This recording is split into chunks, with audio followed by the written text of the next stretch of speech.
If you're thinking of moving to Raleigh, here are 4 things that nobody tells you to think about before you buy, but that's why you're here. If you're interested in what it's like to live in Raleigh and the Raleigh market, then I am your girl. My name is Claire Gens. I'm a realtor here in the Raleigh area, and today we are covering the 4 things that you need to know about before you purchase a home here. Number 1 has to do with septic systems. I know, so exciting. So the thing that catches a lot of people off guard is septic systems are very popular here in North Carolina. About 50% of homes are on septic and 30% of homes in Raleigh are on septic. Now, if you're wondering what septic is, think of septic as your own private sewer line versus being on city sewer. So essentially you have a septic tank that's buried underground and you have septic lines that run from your plumbing to the septic tank. So again, I'm not a septic expert, but high level, that's the gist of it.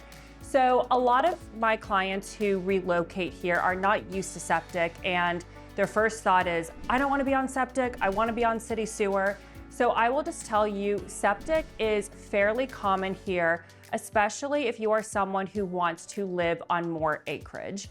So the thing to keep in mind with septic is, I've lived on septic before, I've also lived on city sewer.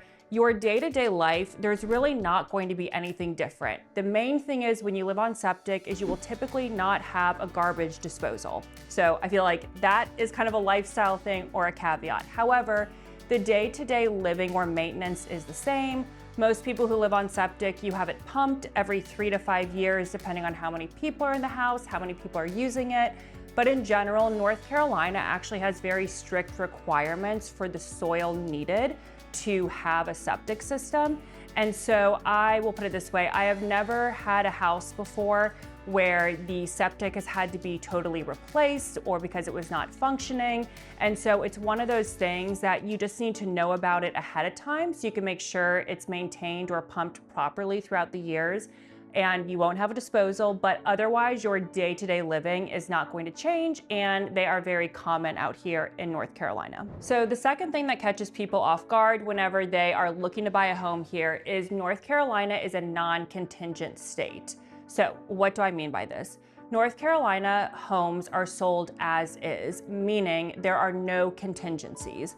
So typically whenever you put an offer in on a home in another state, there are contingencies in the contract that allow the buyer to back out or terminate for various reasons. In North Carolina, a buyer can still terminate for whatever reason they choose after they go under contract. However, they do not receive back what's called a due diligence deposit. Quick educational lesson. Whenever you go under contract in North Carolina, as part of the offer, we talk about the purchase price, and then we talk about 2 deposits known as the due diligence and your earnest money. These deposits go towards the down payment of your home. However, the due diligence deposit is non-refundable. So if the seller accepts your offer, the due diligence deposit that you agreed upon goes to the seller. It's non-refundable in exchange for you doing any and all inspections you want on the home. If at any point during due diligence you decide you no longer want to move forward with the home, then you can simply walk away, no questions asked, but the seller retains that due diligence. The one caveat I will say to this, I know that can feel a little bit scary for people moving here, but it is very rare. Out of the last 100 plus transactions I've done in the last 24 months, I've only had 1 buyer walk away from their due diligence deposit. So all that to say, incredibly rare, but North Carolina is a non-contingent state when it comes to buying a home. The third thing that really surprises people is how spread out the triangle is. And not only the triangle, but Raleigh in general. So you could be in South Raleigh and wanting to drive to North Raleigh, and it could take you almost an hour to get there.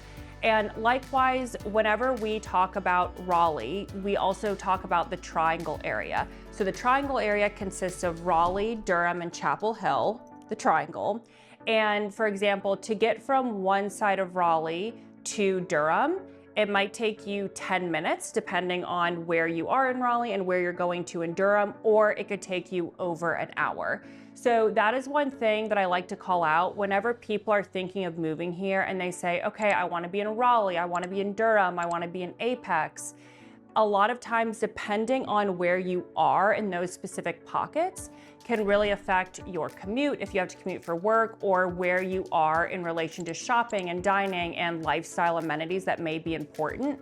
So that's why it's really important to work with an agent that really knows the nuances of each pocket. And so that way you can help be guided into the areas that are gonna be the best fit for you, because again, Raleigh itself is a very large city in terms of how geographically it's laid out. Okay, last but certainly not least, HOAs.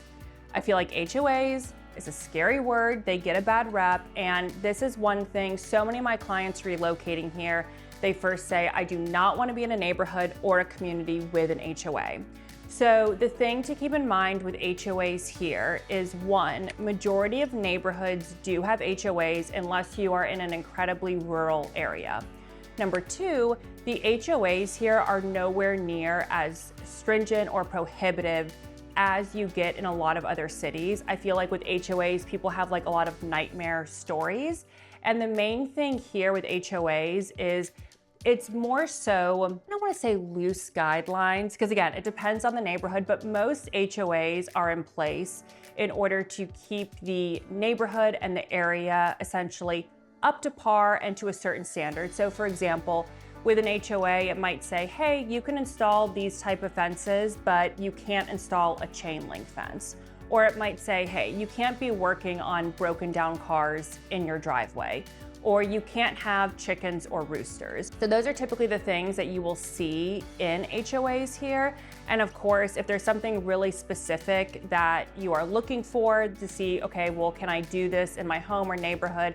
Obviously, you want to look through the HOA documents if the home you're looking at is part of an HOA, and make sure that it's allowed. But overall, HOAs are very common here, and they're not nearly as prohibitive as most other HOAs in other cities. All right, guys, those are the 4 things that I feel like can catch buyers off guard, and hopefully this will relieve some headaches for any of you who are thinking of moving here. Again, my name is Claire Gens. I am a realtor here in Raleigh, and if you are thinking of moving here or you're interested in seeing more of what Raleigh has to offer, make sure you click subscribe and follow along.